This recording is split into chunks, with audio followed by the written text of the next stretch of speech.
मंगल मूर्ति राम दुलारे, आन पड़ाब तेरे द्वारे।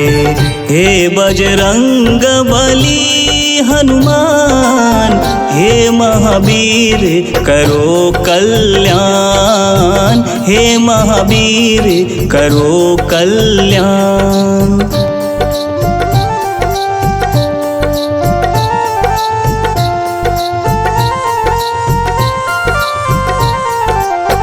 तीनों लोक तेरा उजियारा, दुखियों का तूने काज सवारा। तीनों लोक तेरा उजियारा, दुखियों का तूने काज सवारा। हे जगवंदन केसरी नंदन, हे जगवंदन केसरी नंदन। कष्ट हरो हे कृपा निधान, कष्ट हरो हे कृपा निधान।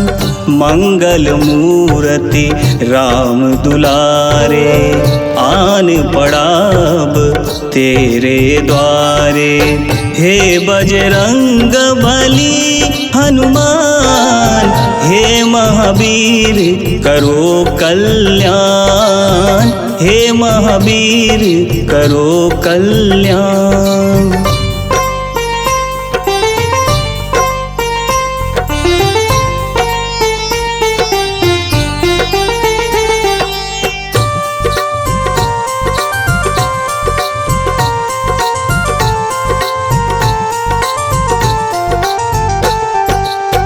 तेरे द्वारे जो भी आया, खाली नहीं कोई लौटाया।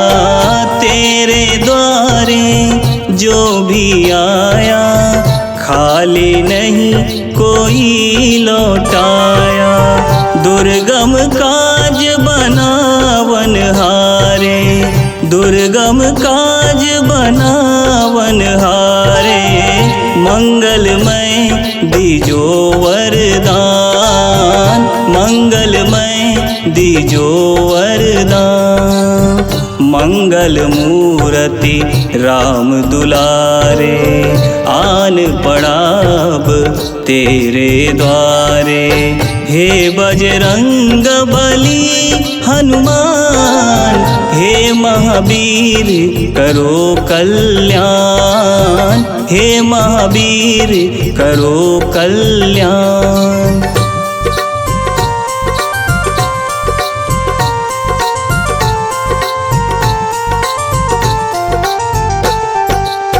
तेरा सुमिरन हनुमत बीरा, नासै रोग हरै सब पीरा। तेरा सुमिरन हनुमत बीरा, नासै रोग हरै सब पीरा। राम लखन सीता मन बसिया, राम लखन सीता मन बसिया।